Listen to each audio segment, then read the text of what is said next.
तो सारा मामला स्ट्रेट ऑफ हॉर्मूज यानी कि हॉर्मूज की खाड़ी पर आकर अटक गया है। ईरान ने अमेरिका को कह दिया है कि चलिए हॉर्मूज को खोल देते हैं, यानी कि आपने जो ईरान के बंदरगाहों पर जो नाकेबंदी की हुई है उसे हटाइए, हम स्ट्रेट ऑफ हॉर्मूज खोल देते हैं, कम से कम दुनिया का ट्रैफिक शुरू हो जाएगा। न्यूक्लियर मुद्दे की बाद में बात करते हैं।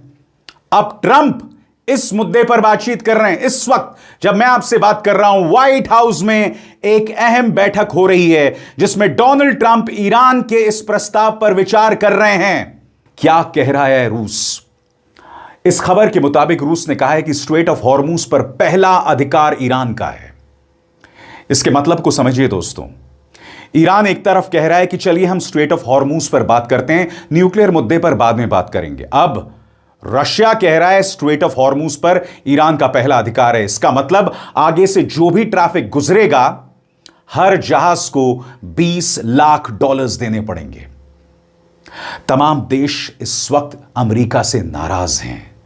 हर देश समझ रहा है कि अगर आज हम इस हालात में हैं तो अमेरिका की वजह से, डोनाल्ड ट्रंप की बेवकूफी की वजह से। जर्मनी के चांसलर कह रहे हैं कि अमेरिका को कूटनीति करना नहीं आता। उन्होंने बस यही नहीं कहा कि ट्रंप बेवकूफ हैं, ट्रंप नाकारा हैं, बाकी सब कुछ कह डाला। संयुक्त राष्ट्र के महासचिव एंटोनियो गुटेरेस ने कहा है कि बहुत जरूरी है कि हम स्ट्रेट ऑफ हॉर्मूज को खोल दें, मगर ईरान कह रहा है कि हम तैयार हैं। सवाल यह है कि ट्रंप अपनी जिद कब छोड़ेंगे। सवाल यह कि ट्रंप अपने निजी फायदों से आगे बढ़कर कब सोचेंगे। इसीलिए आज की तारीख में संयुक्त राष्ट्र के महासचिव को हिम्मत नहीं है कि आज ये जो हालात हैं वो अमेरिका की वजह से हैं। जर्मनी की चांसलर क्या कह रहे थे? वो भी अमेरिका पर दोष मढ़ रहे थे।